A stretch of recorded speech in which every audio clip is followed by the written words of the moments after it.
Therefore, body undergoes 6 changes, which undergo various material changes. So, for the Hare Krishna, for the person standing on the moon, there is no change. The moon doesn't grow, doesn't diminish.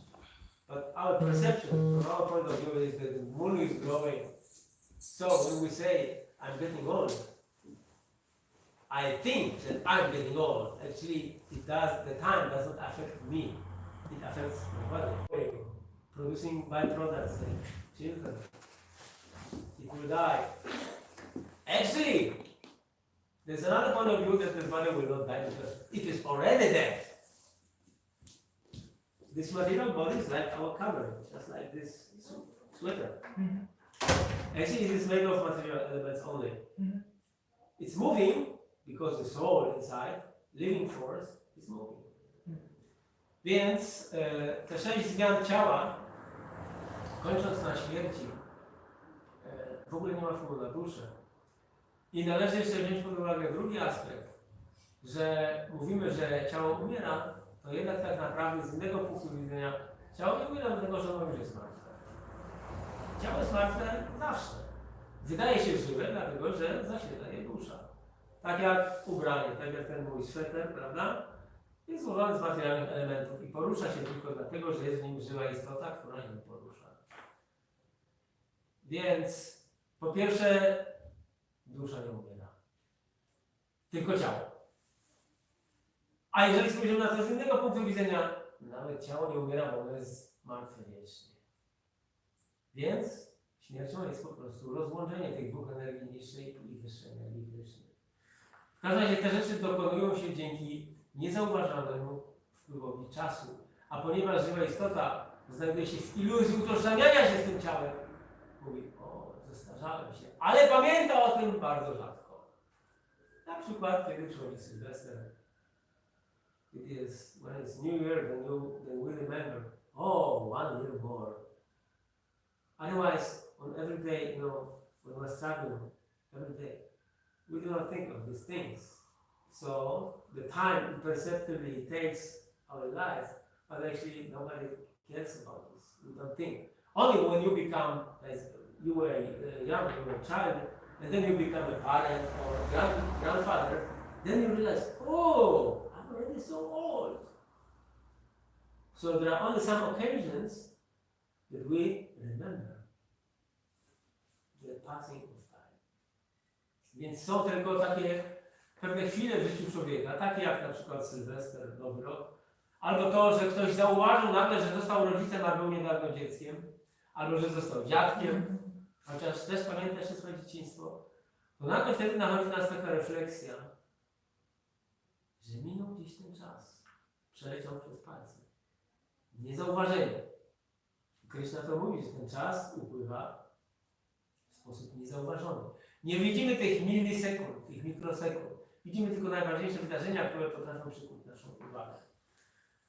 To był ten pierwszy werset. Jest jeszcze drugi, który nawiązuje. Właśnie wybrałem te 2 wersety z uwagi na tą okoliczność tak zwanego Nowego Roku. Czyli kiedy zwróciliśmy uwagę, że minął czas, chociaż minął ciągle. Another shloka. Kalena yoga vedena bhutanam prabhava yayo nitvapi nadrishyate atmanogner dharchisam. Płomienie ognia pojawiają się i znikają nieustannie, a jednak to ich pojawianie się i znikanie jest niezauważalne dla zwykłego obserwatora. Podobnie potężne fale czasu przepływają nieustannie, niczym silny nurt rzeki i niezauważalnie powodują narodziny i śmierć niezliczonych ciał materialnych. A jednak dusza, która jest zmuszona tak zmieniać śmierć niezliczonych ciał materialnych, która jest zmuszona tak zmieniać ciał materialnych,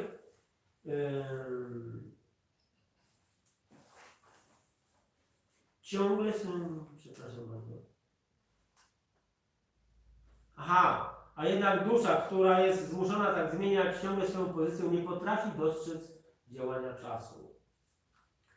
The flame of a fire appear and disappear at every moment, and yet this creation and destruction is not noticed by the ordinary observer. Similarly, the mighty waves of time flow constantly like the powerful currents of a river, and imperceptibly cause the birth, growth, and death of innumerable material bodies. Yet, the soul, who is thus constantly forced to change his position, cannot perceive the action of time.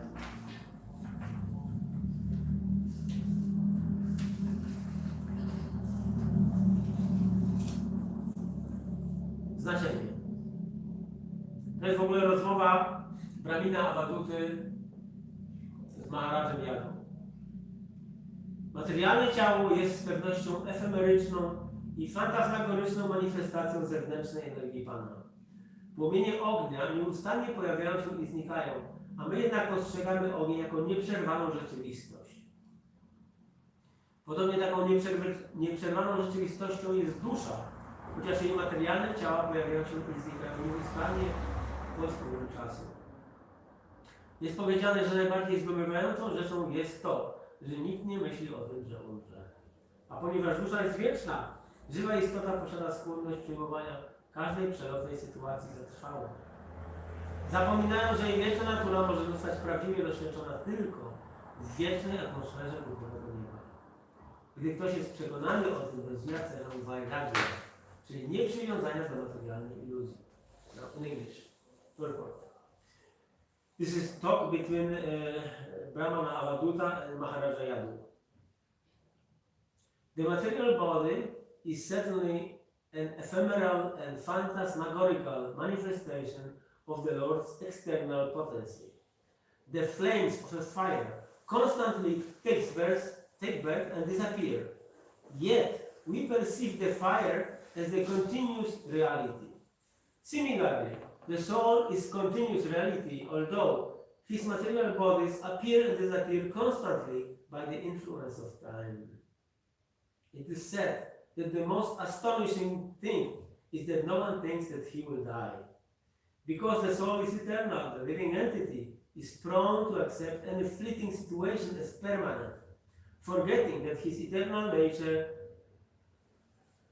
can be truly experienced only in the eternal atmosphere of the spiritual sky. If one is convinced of this fact, he develops the quality of vairagya, or detachment from material illusions. Więc, jeżeli byliśmy kiedyś na jakimś ognisku, każdy z nas widział kiedyś z bliska ogień, tak naprawdę płomienie tańczą. When you have seen fire many times from very close, you can see that there are many different flames, they are dancing, they are appearing and disappearing. Więc my mówimy, że ogień się pali, ale tak naprawdę te poszczególne płomienie nagle się pojawiają i nagle znikają i pojawiają się w innym miejscu. Więc ta sytuacja jest nieustannie dynamiczna. I my tak samo tą wieczną rzeczywistością, wiecznie trwającą rzeczywistością jesteśmy my, żywe istoty.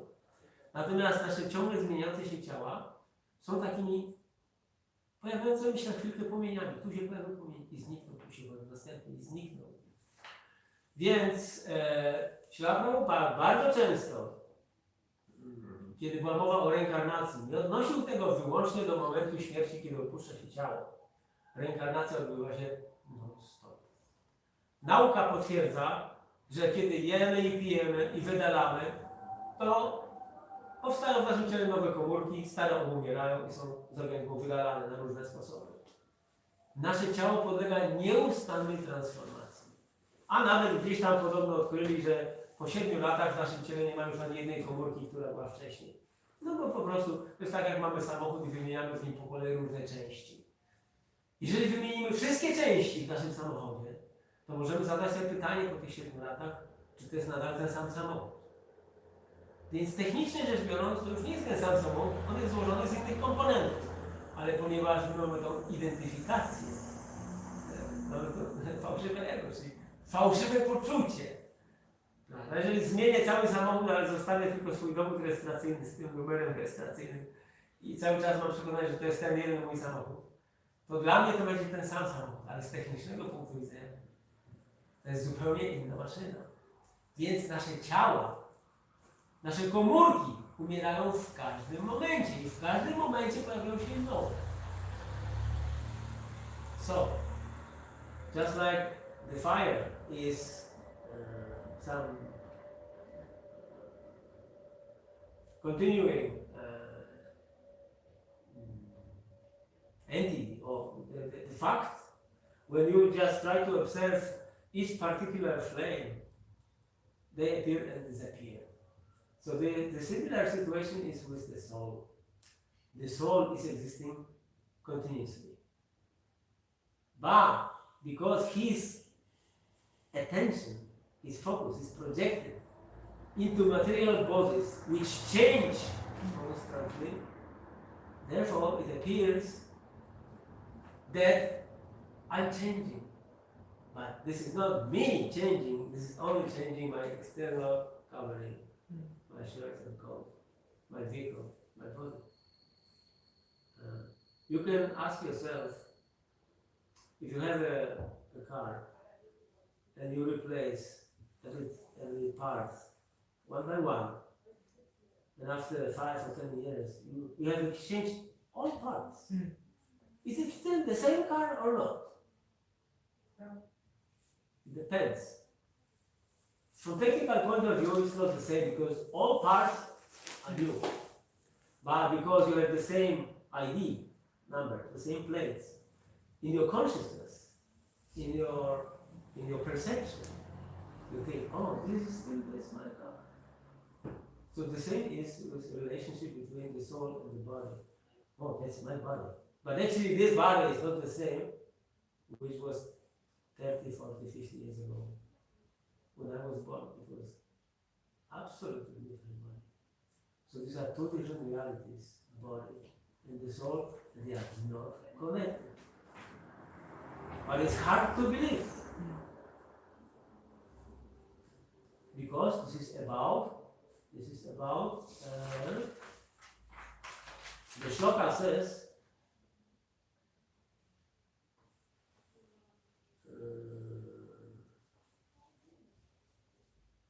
ordinary observer. Ordinary observer cannot see that. But if you have spiritual knowledge, then you can observe all these things due to transcendental knowledge. Także więc ten nowy rok świętowaliśmy już wielokrotnie i nie tylko w tym życiu, ale w wielu poprzednich życiach. Nawet jeżeli byliśmy jakimś tam Maurysem, Papuasem, albo mieszkaliśmy na Księżycu czy na Marsie, nieważne.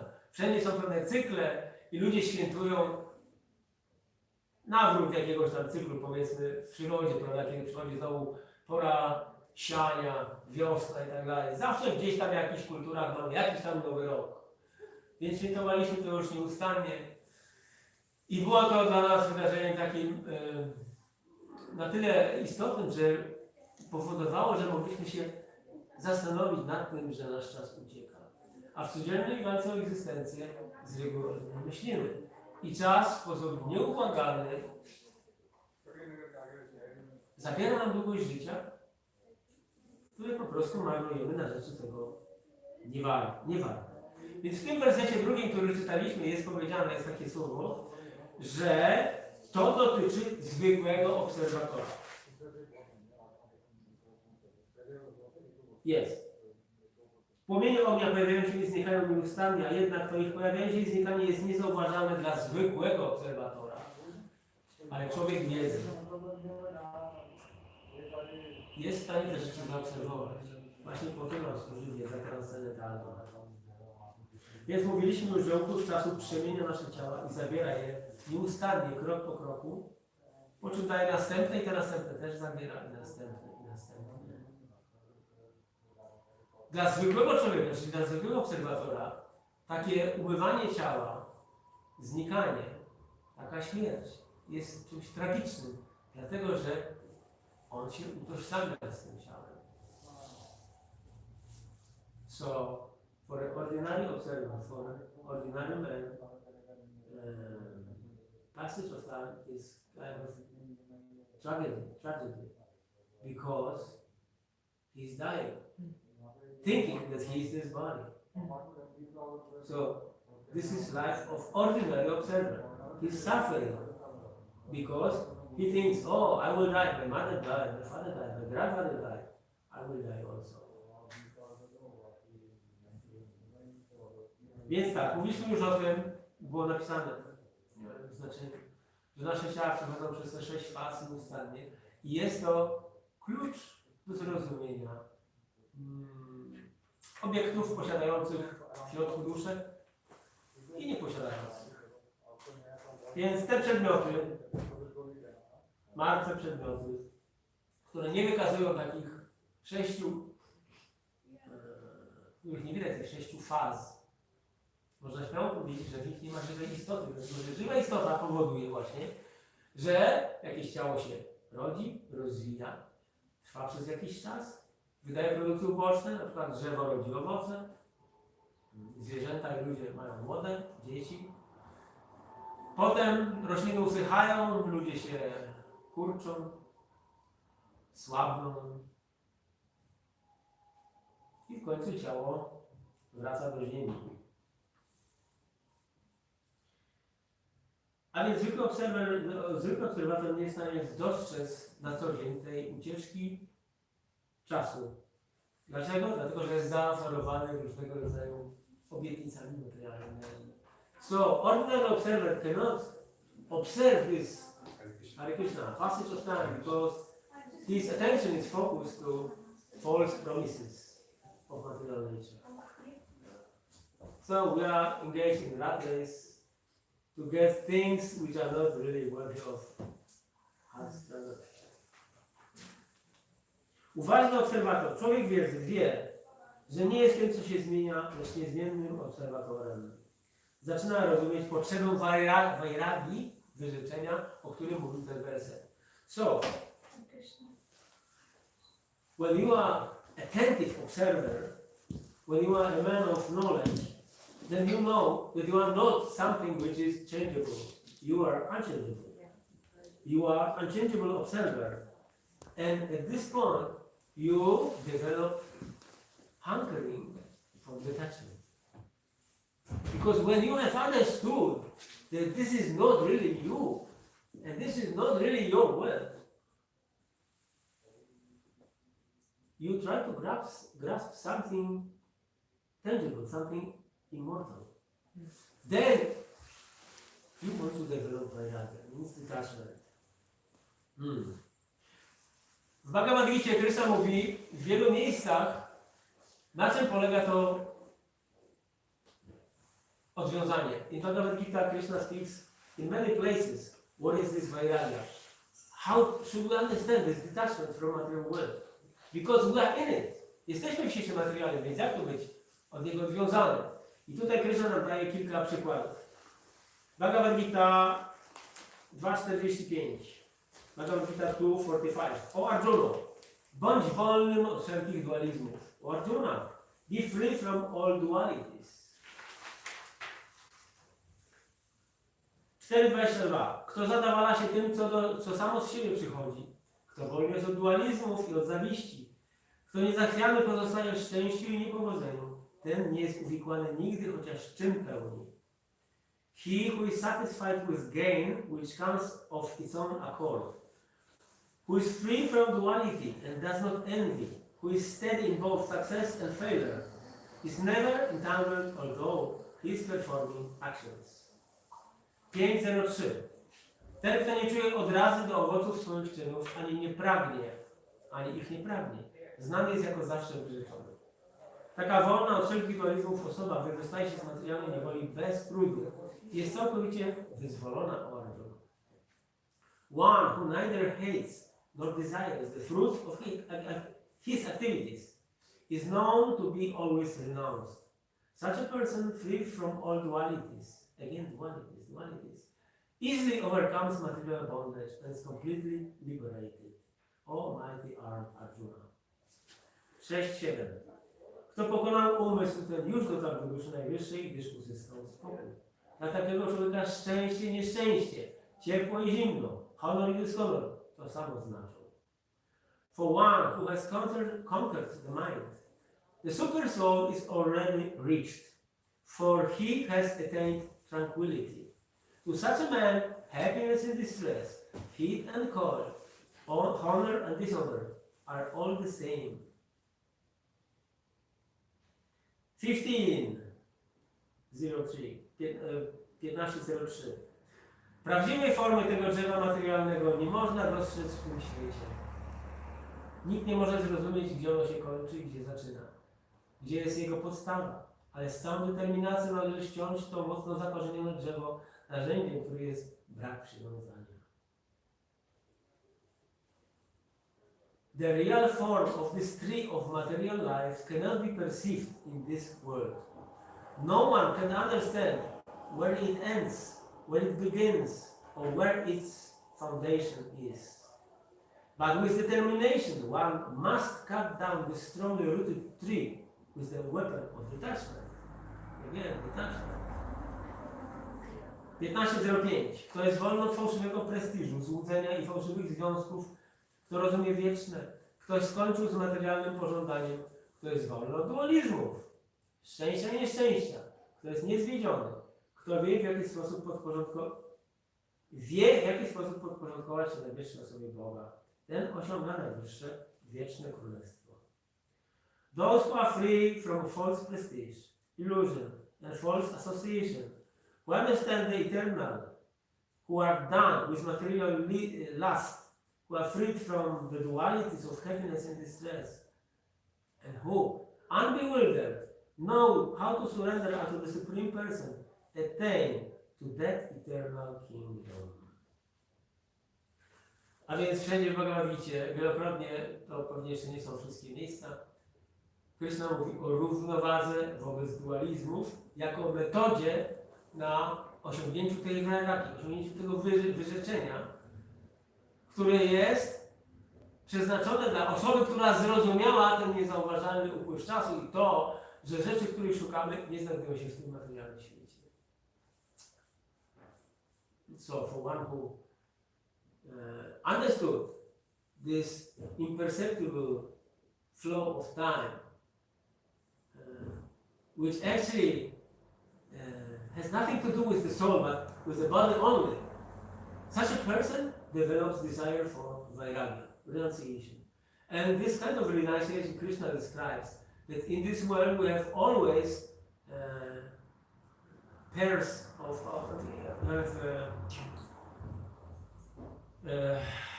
dualities, like heat and cold, like happiness and unhappiness. And we have to always be neutral. Always be neutral in each situation. Whether we like something or dislike, we should be completely neutral, just like something which is not important for you. This is the way to become detached going through our life. Więc sposobem na bycie wolnym od tego uwikłania, czyli na osiągnięcie vairagi, jest podążanie wśród tych dualizmów, których nie jesteśmy w stanie zatrzymać, na zasadzie bycia neutralnym wobec nich. Więc jeżeli są rzeczy przyjemne i nieprzyjemne, jeżeli jest gorąco, za zimno, czasami ludzie nie mają czym w domu napalić, prawda? Ludzie marzną. Jedni są biedni, drudzy są bogaci. Ale jeżeli ktoś nie unosi się szczęściem, kiedy mu niczego nie brakuje, ani nie rozpacza, kiedy czegoś mu brak, jest wtedy zrównoważony w każdej sytuacji. I to jest sposób na rozwinięcie odwiązania, czyli braku przywiązania do rzeczy materialnych. I efektem tego jest nie otrzymanie następnego materialnego ciała, tylko rozwinięcie ciała duchowego. I to rozwiązuje wszystkie nasze problemy. So when one understood that he is not of this world, he is not of this material nature, and he developed distaste for material things, and he developed vairagya, and he developed taste for spiritual life, then such a person goes through his life in neutral state. Either something is nice or not nice, whether you are happy or unhappy, whether it's too cold or too hot. Because all what we experience, this is through our senses, this is experienced by our body only, which we are not. So for this, we have to be focused in observers. Ordinary observer will lose this, will fail. They will continue taking new material bodies. So today we have New Year.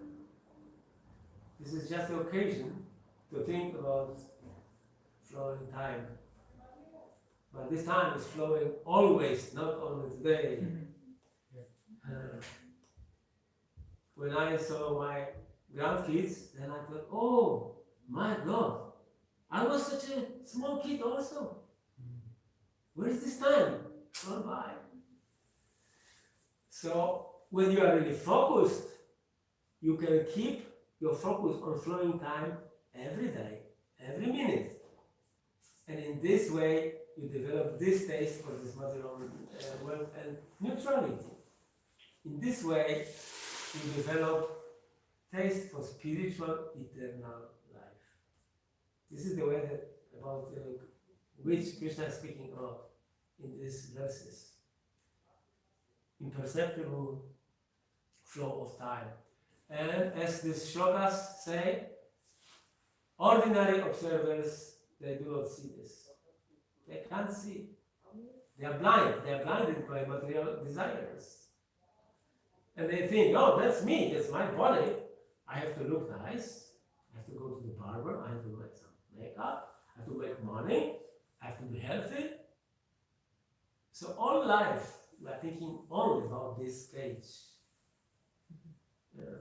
But the bird who is sitting in this cage is dying of hunger. So, spirit soul, just like this body, material body requires material food, spiritual entity, which is encaged in this material body, requires spiritual food. Więc to jest ta nieodmienna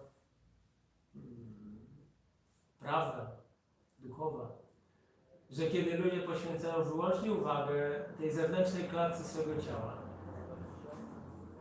która się nieustannie zmienia, która się starzeje, która zostanie nam zabrana łącznie ze wszystkimi przyległościami, jest to jedynie źródło cierpienia i takie osoby, które kierują swoją uwagę jedynie w tą stronę, dla nich nie ma dobrych wiadomości, dlatego że odrodzą się ponownie, żeby kontynuować swoje materialne pragnienia.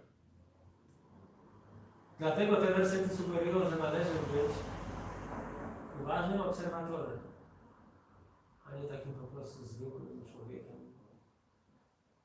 Hare Krishna. Do you have any comments or questions?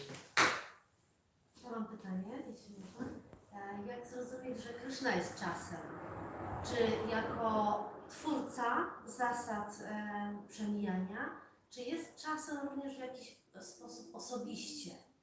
Że jak medytujemy o przemijaniu, to możemy myśleć, że Krishna jest tym przemijaniem, czy tym, w jaki sposób on jest czasem osobiście? Tak jak Krishna mówi w Bhagavad Gita, że ja jestem wiedzą, pamięcią i zapomnieniem. Czyli w pewnym sensie jest jednocześnie twórcą naszej pamięci, ale w jakiś sposób też jest tym zapomnieniem osobiście. No, już mówi, time I am, czasem jestem czasem. Słuchaj, ja nie byłem tutaj żadnych moich realizacji, ale mój Guru Maharaj kiedyś powiedział wprost, że w świecie materialnym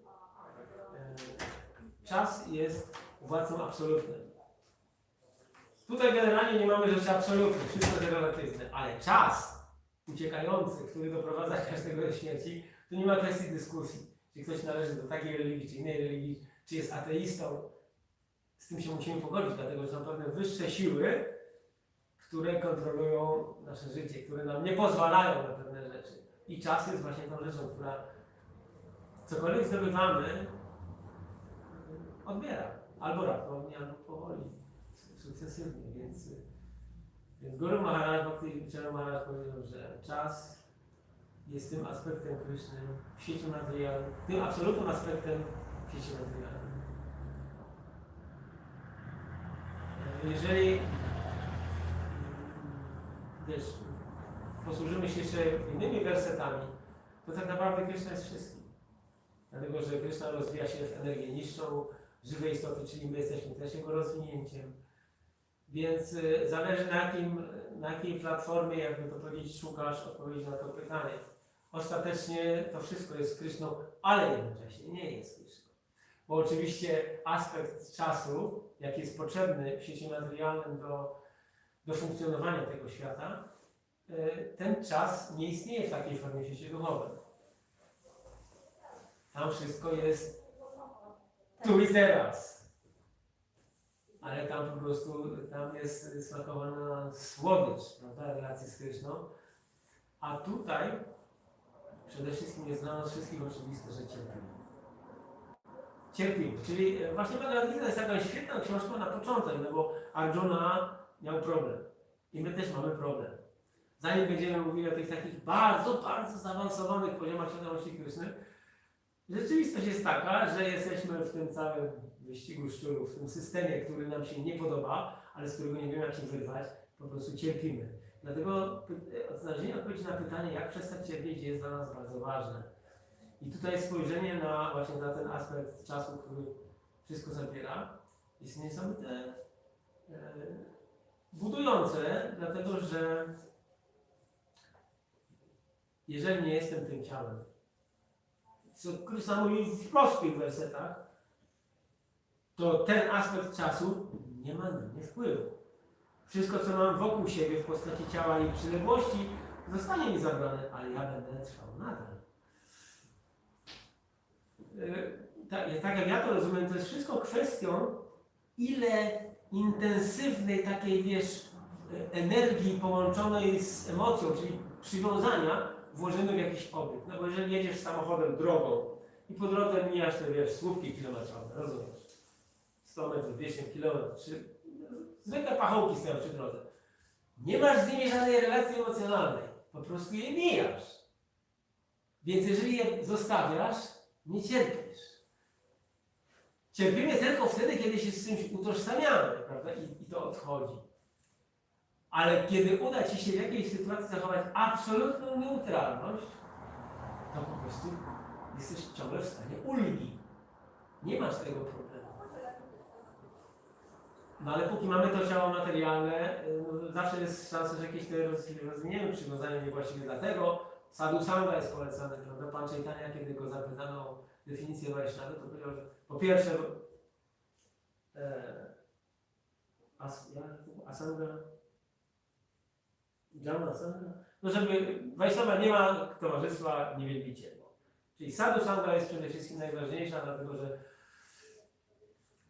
w towarzystwie właściwych osób my sami się podciągamy, prawda? Oni nas podciągają do góry.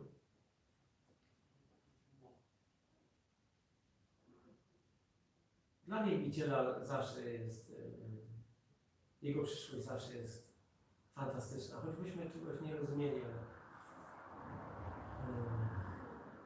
może powiedziałem coś nie na temat. Nie, ty już przetłumaczyć esencję. So she asked,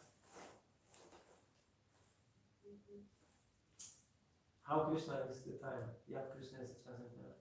You see, I do not have my own answer, but my Guru Maharaj, Bhakti Maharaj told actually that in this material world, which is completely relative, everything is relative here. Something is longer, something is shorter, something is older, younger, like this. Someone is richer, someone is poorer, but time is absolute reality and absolute force. It doesn't matter whether you are Hindu, a Christian, even if you are atheist. you have to agree that there is some power of time which is controlling your life.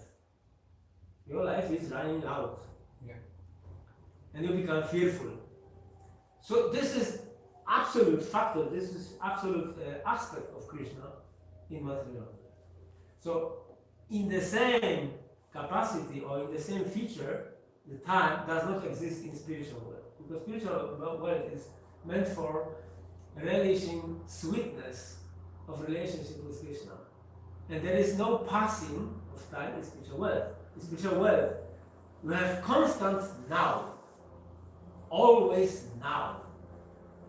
And here actually we have our past, we have some future, and the present time actually is very, very short time.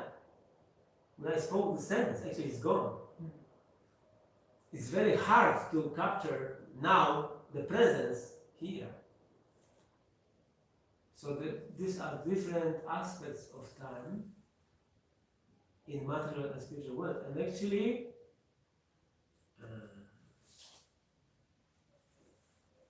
she put another question. I forgot what was the question, but I spoke about this. That ultimately, everything is developed, or everything comes from Krishna. Whether in spiritual world or material world, whether lower nature, that matter, or living entities like us, or time, everything comes from Krishna. So ultimately, everything is Him and not Him simultaneously. So Krishna has particular aspects for enjoying sweet relationships as a friend, or as a gopi, Radha Krishna, like this. But what is important for us now, here in this material world, where we really suffer, where we are forced to different things which we do not like here. Very important for us is to get relief. So before we speak about very highly advanced topics of Bhakti Yoga, so this is the basic requirements, that I'm suffering and I have to find out how to stop my suffering. And Krishna says, become detached. Because in this world, pleasure and pain always will be here. So just become detached. Sometimes you have enough money, sometimes you are short of money. Sometimes you are healthy, sometimes you are sick. What can you do? Tolerate. We have no other way. But if you are conscious observers of reality, then we do not waste our time. Because those who are ordinary observers of life, they are enamored by this material allurements, money, fame, women, power, political power, all these things. But when you are spiritually awakened, and you don't care for these things at all, this is all dream. You're right, but we have to live in this material world. Yes. Now, while living in this material world, Yes. how to experience the spiritual world is very difficult, because when you talk, you see what's going on around. It's very difficult. While we all know that's the right thing to do, but the challenge is because you've got so many responsibilities and you are living this world. So, if you read Bhagavad Gita, Krishna was great general, great fighter, and he had great problem that he had to fight his grandfather and his beloved teacher and his cousins, brothers, and he didn't want to fight because he was compassionate. He was ready to surrender his kingdom and fight. But Krishna told him, you are a fool. The point is that we are in similar situation like Arjuna. We have problem. Arjuna also had problem. So Arjuna spoke with Krishna about 1 hour, maybe less. They talked about 40 minutes, maybe. And after this 40 minutes, Arjuna has changed completely because he understood what to do. What he was actually, your question is very nice because your question is, what should I do when I have to live here, but still I would like to experience spiritual reality? Yes. So what to do? And Krishna explains to Arjuna, you have to act in a proper way. Well, acting in a proper way means Krishna karma, or means karma yoga, means working not for yourself. You have to work, because you have to maintain your body, your family, but your goal should not be only your consumption. Your goal, material goal, should not be working for your nation. It should not be working for the whole humanity. Your work has to be connected with the transcendence, with Krishna. When you work for Him, you still work with your body, but and all your necessities are fulfilled. You get your money, you have a house, you live, you eat, you have everything. But your goal is not in this material world. Therefore, you are acting rightly, and you are not bound by karma. So this is first thing. Musimy działać właściwie. We have to act rightly. This is karma yoga. When we act rightly, then we develop knowledge. Knowledge comes by itself. When we act rightly, suddenly we understand. Just like this, there are two observers. One is ordinary observer of material life, a common man, and someone who is a man of knowledge, attentive observer of reality. So one, he is seeing passing of time, and another one is not seeing that. Most of people are seeing only, possibilities of enjoyment. But transcendentalist, he knows that everything is running away from my fingers. I will strive for eternal, not for something flickering. So there are two kinds of people. And first thing is to develop detachment from result of your work. So the best thing is to work for Krishna directly. If you cannot, for some reason, then you work for some goal, some charitable goal, but you have to part yourself with some part of your possessions, because you have to develop this understanding that this is not yours. This is given by providence for your temporary life. But you cannot develop this attitude that this is mine, because you cannot keep it. If you cannot keep it, then this is not yours. And if you live like this, then knowledge manifests in your heart automatically. You understand that I'm not this body. Then you develop desire to become detached from something that you are not, because you want to taste this nectar of immortality. And then when you think and think and think and think of it, of immortality, of spiritual life, your transcendental knowledge turns into constant meditation. In this way, your heart becomes purified. When your heart is purified, you want to surrender to Krishna on your own accord. Still being in this material world, having material body. But you live exclusively for Him. So this is the way how we should all act. We have our duties, but if we surrender to Krishna, just like Arjuna did at the end of Bhagavad Gita. So Krishna told him to fight because he is a Kshatriya, he didn't want to fight. Then Arjuna showed him his universal form, Then Arjuna said, oh, you are the Brahman, you are Para-Brahman. You are the Lord. I surrender to you. So Krishna explained all Bhagavad Gita to Arjuna and then asked him, I told you everything, now you act as you wish. And Arjuna told him, I understood everything. I will do whatever you want. I'm at your disposal. I am your servant and actions are tool. I am your tool.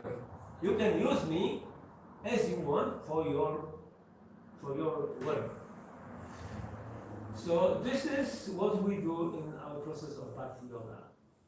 We are cleaning our heart to come to this point of being surrendered to Krishna.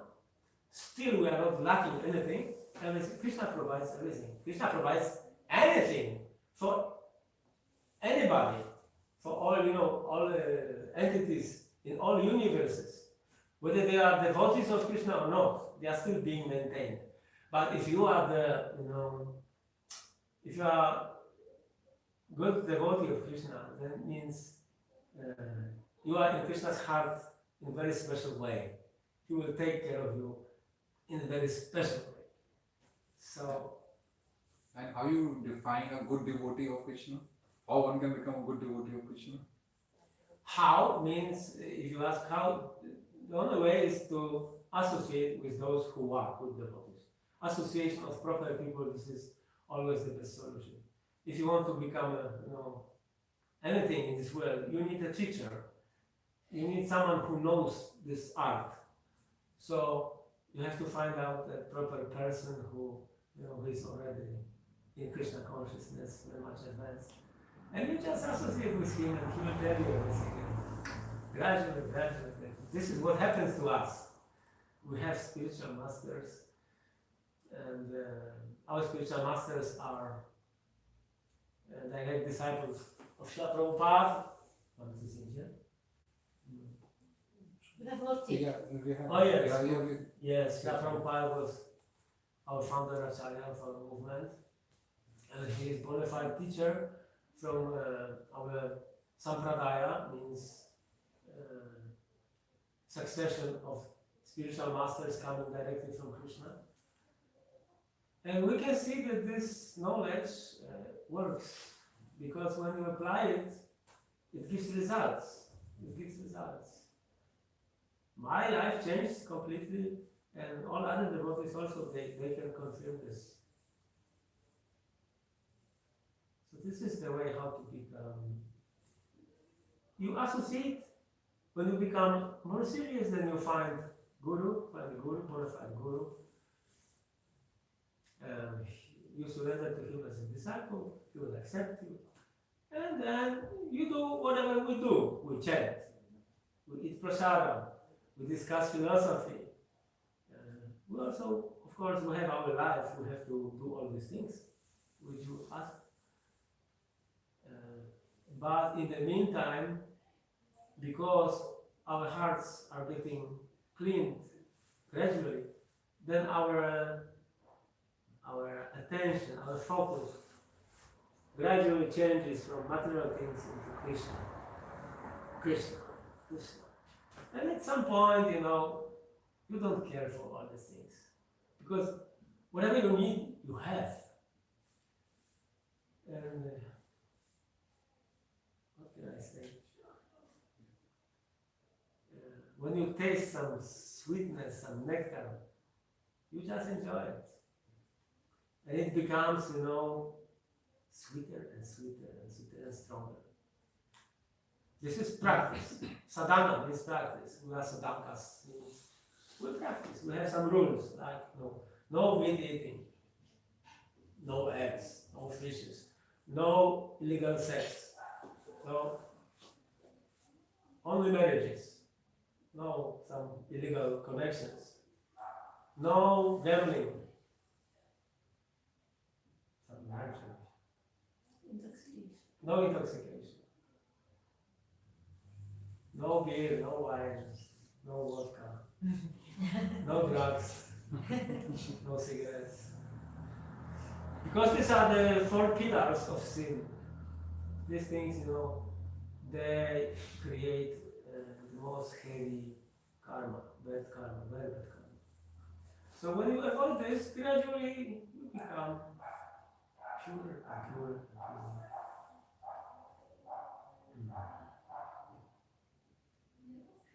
Maybe next time I will tell you a nice story.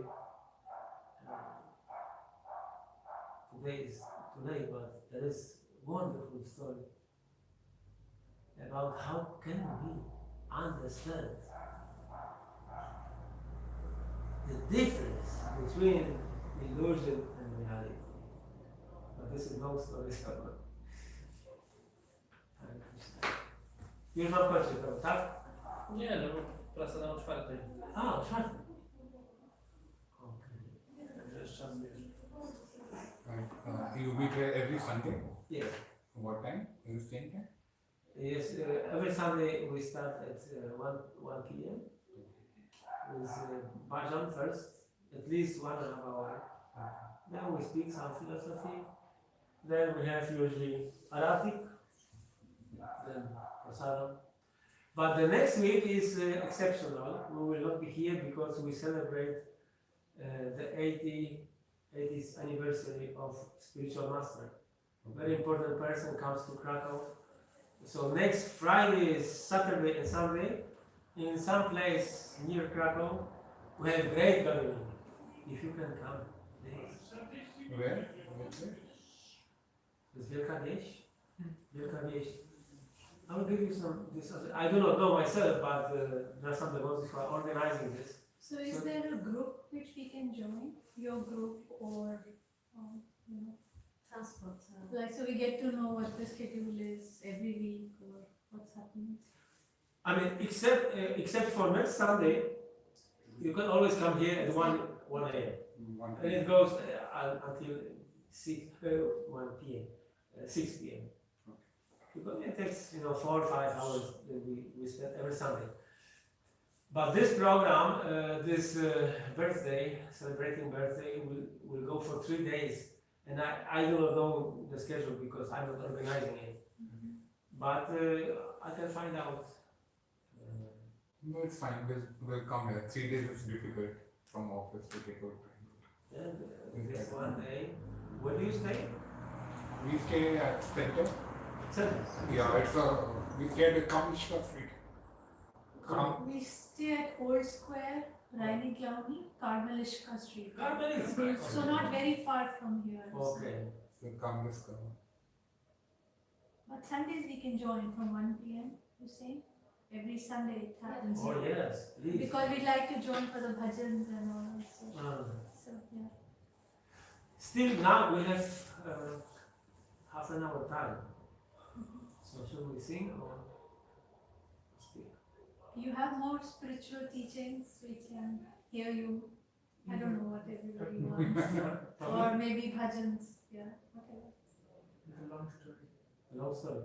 Yes. But how long is it?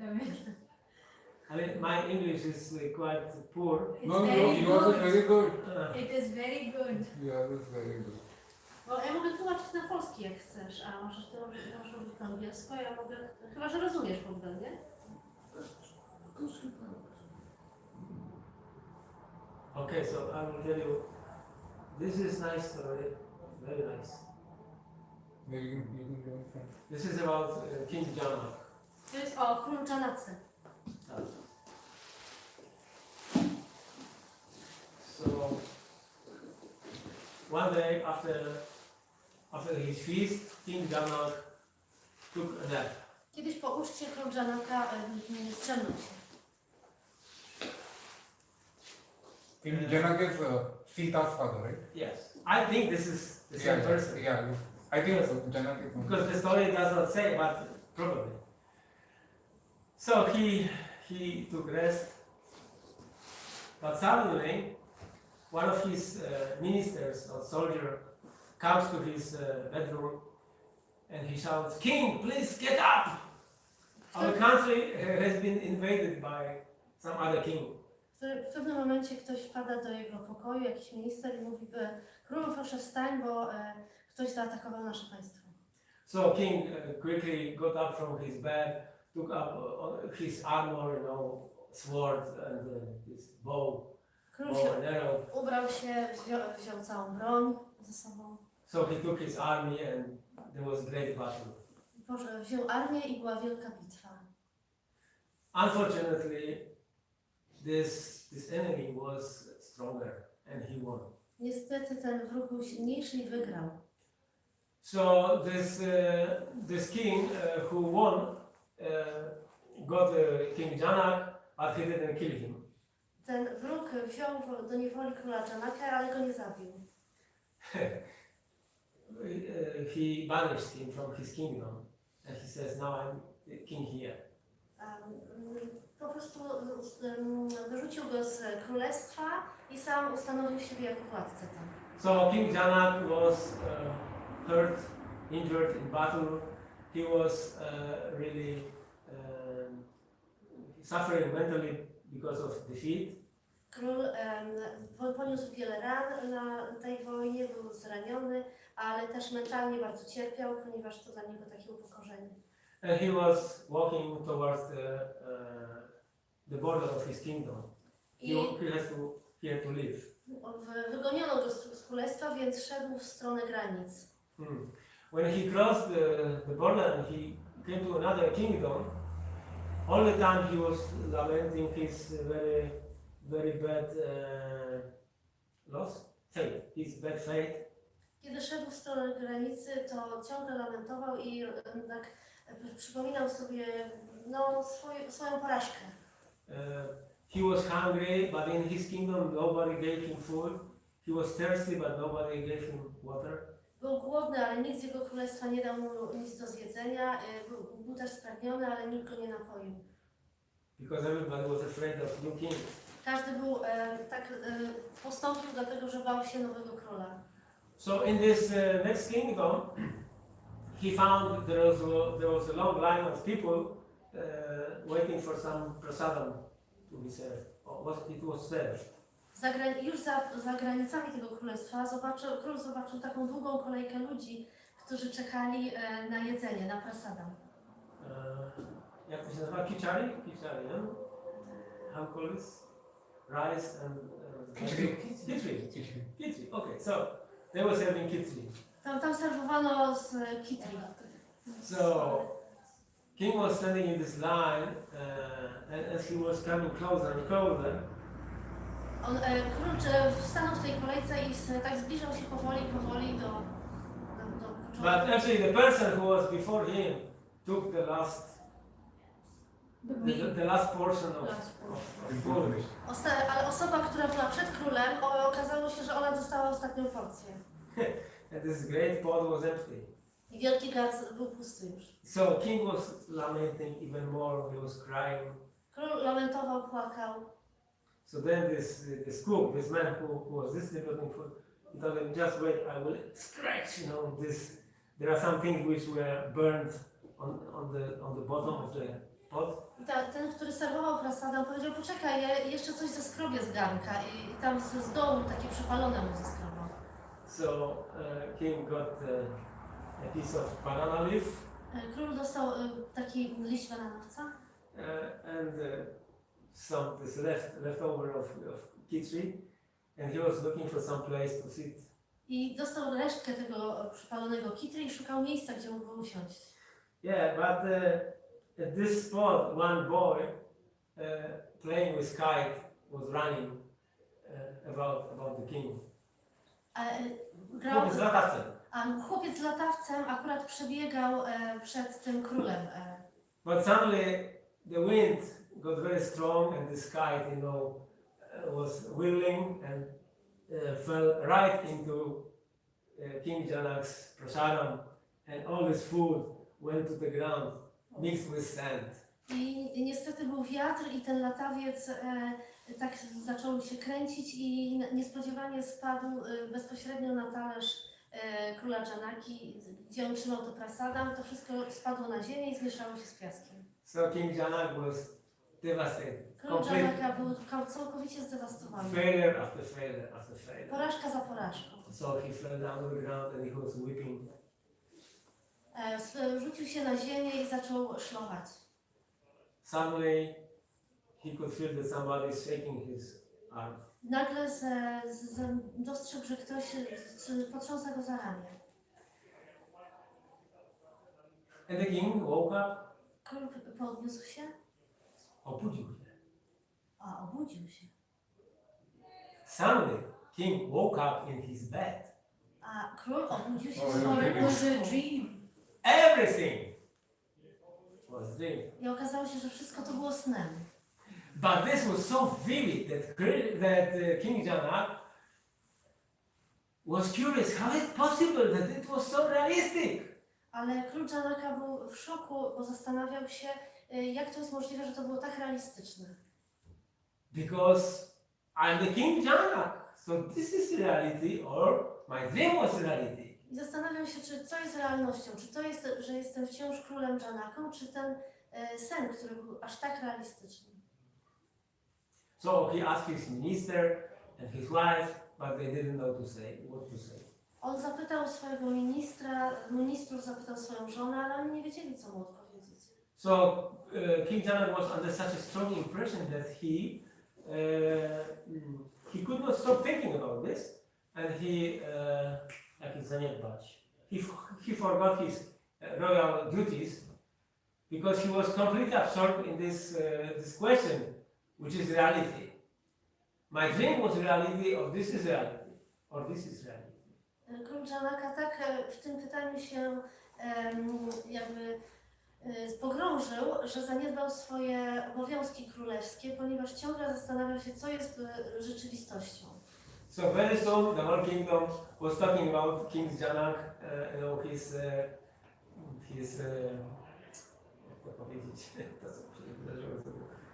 his adventure, with his state of mind. Everybody was speaking about this. Więc całe królestwo nagle zaczęło rozmawiać o królu Janace i jego stanie umysłu. So there is one great sage, Ashtavakra. I był jeden mędrzec Ashtavakra. He was just, around on the bazaar, and he heard what people are talking about. On był tak, przechodził się po rynku, po bazarze i usłyszał, o czym mówią ludzie. So he said, I will visit King Janak, I will help him. Pomyślał, ja odwiedzę króla Janaka i pomogę mu. So Ashtavakra, the sage, went to King Janak. They greeted each other. On poszedł do króla Janaki, oni się przywitali. And Ashtavakra says, I heard that you have some problem. I Ashtavakra powiedział, królu, wiem, że masz jakiś problem. And King Janak related all the stories. Król Janaka jakby tak zaraportował jeszcze raz tą historię. And King Janak and Ashtavakra, the sage, said, my dear king, we are talking now here. Is it reality? I Ashtavakra powiedział do króla, królu, my teraz rozmawiamy, ale czy to jest realność? Is your defeat, your loss of kingdom, your injuries, all this what you have experienced, is it present here? I zapytał go, a czy to, co się zdarzyło, że straciłeś całe swoje królestwo, czy to jest wciąż obecne teraz? And when you were defeated, king, when you were lamenting, when you lost your kingdom, was this situation present now? Was also there? Was it present there? Ale z kolei czy ta sytuacja, kiedy ty straciłeś swoje,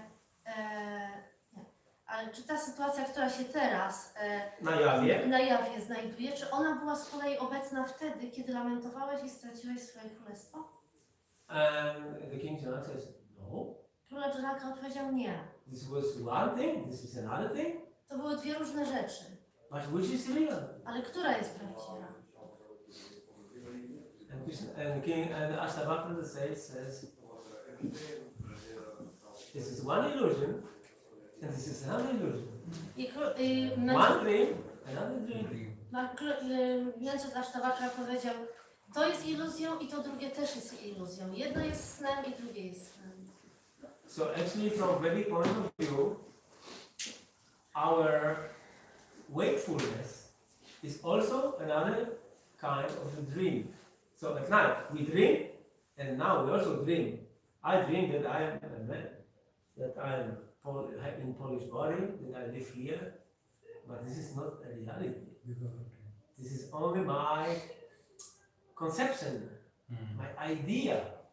Jedno This i, is dru- not reality. jedno i drugie jest iluzją. To, że jestem mężczyzną, że jestem Polakiem, to też jest iluzja, więc jedno i drugie jest iluzją. To, co przeżywamy na jawie, to jest inny rodzaj iluzji. Then King Janak asked, okay, so this is illusion and this is illusion, unreal, unreal. Everything is unreal? I król Janaka zapytał, jedno i drugie jest iluzją, jedno i drugie jest nierealne. To znaczy, że wszystko jest iluzją? No. Nie. There is someone who has seen one unreality and another unreality. Jest ktoś, kto widział jedną nierealność i drugą nierealność. One who is existing, he is real. Ten, kto egzystuje i on jest prawdziwy. Actually, Astavaka spoke about what we spoke today about attentive observer. Jasztabakra mówił o kimś, o kim tutaj dzisiaj mówiliśmy jako taki aktywny obserwator. No, uważny, tak, uważny obserwator. Upanishads, they speak about 4 states of consciousness of living entity, like us. Upanishady mówią o 4 stanach świadomości, takich jak my. And all of us, we know 3 of these states. Everybody knows. My znamy 3 z tych stanów. So this is wakefulness now. We are awake. Stan, This is called Jagrati. stan świadomości, tak jak teraz jesteśmy. When we go to sleep and we dream about something, this is called Sushupti. Sushupti to jest stan, kiedy idziemy spać i śnimy o czymś. We dream about some activities and we experience these activities with our subtle body. We see people, we speak with them, we smell, we talk. Sometimes we are afraid in our dream. Czasami my doświadczamy w tym śnie wielu tych rzeczy. Rozmawiamy z kimś, wąchamy, widzimy coś. Sometimes we are happy. Czasami jesteśmy szczęśliwi w tym śnie, Sometimes not. czasami nie. And sometimes we sleep without dreaming. A czasami czasami śpimy, nie mając żadnych snów. This is called sukshma. There's another way, another word in Sanskrit description. So this is sleeping without dreaming. So these 3 states of consciousness, we are always rotating in throughout night and day. Te 3 stany świadomości, one tak rotują na przestrzeni całego dnia i nocy. But one who can observe them all, he is a part of them. He is the 4th state of consciousness. Ale ten czynnik, który jest poza tymi 3, który obserwuje te 3 stany, no to jest He's ten independent of them. On jest niezależny od nich. I observe reality now, actually in reality, but I'm observing the present state of affairs when I'm awake. Ja obserwuję taki obecny stan istnienia, który teraz widzimy. When I sleep, I also observe with my subtle body when my gross body is sleeping, and everybody knows that it means there are 2 different bodies, but I am active and I am perceiving. Ja obserwuję również wtedy, kiedy moje ciało śpi. Therefore, I have to realize who am I a part of these 3 states of consciousness. Dlatego ja muszę zrealizować, kim jestem ja, ten, który jest poza tymi 3 stanami świadomości. Yes, and Upanishads they say Chaturthi means the 4th one. The first stage, 2nd, 3rd, and the 4th one. Mówią o 4 stanach. Or Turiya, this is called. So this is our real identity, and actually everybody of us can try to understand and become a conscious observer every evening or every morning. When I go to sleep at night, I can say, okay, I will now change my consciousness, my state of consciousness, but tomorrow in the morning I will be the same person. I will experience through different medium, but I will become still the same person. I will continue being the same observer. Każdy z nas może to zrealizować, jak wieczorem kładziemy się spać i jesteśmy świadomi tego, że za chwilę z tego stanu jawy przejdziemy w stan śnienia i że będziemy inaczej obserwować tą rzeczywistość, ale kiedy obudzimy się następnego dnia rano, będziemy wciąż tą samą osobą. Yes, and when we wake up in the morning, I can think immediately, oh yes, I remember, I was the same person last night. Kiedy Last week, last year ago, Kiedy I'm następnego dnia always the same person. obudzimy się, to możemy zrealizować, że ja wciąż jestem tą samą osobą, którą byłem, czy to na poprzedniej nocy, czy to poprzedniego dnia, czy to tydzień wcześniej. Although I'm going through various experiences. Chociaż przechodzę przez różne rodzaje doświadczeń. So when you think about this, I mean, quite intensely, Kiedy myślisz o every tym day, intensywnie, codziennie, you come to the point of, it's becoming obvious. kiedy wtedy dochodzisz I'm an do... observer who is not his body, but who is situated in his body. But I'm experiencing different. Hare Krishna. Hare Krishna. I'm experiencing different. Okay, so somehow I could tell you the story. Actually, Vedic knowledge this is not a fairy tale. This is true.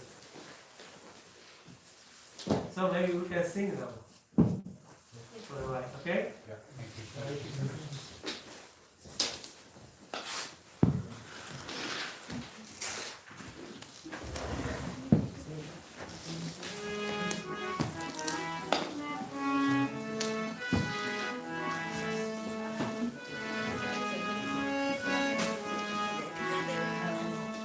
Hare Krishna, Hare Krishna, Krishna Krishna, Hare Hare, Hare Rama, Hare Rama, Rama Rama, Hare Hare, Hare Krishna, Krishna Krishna, Hare Hare, Hare Rama, Hare Rama, Rama Rama, Hare Hare, Hare Krishna.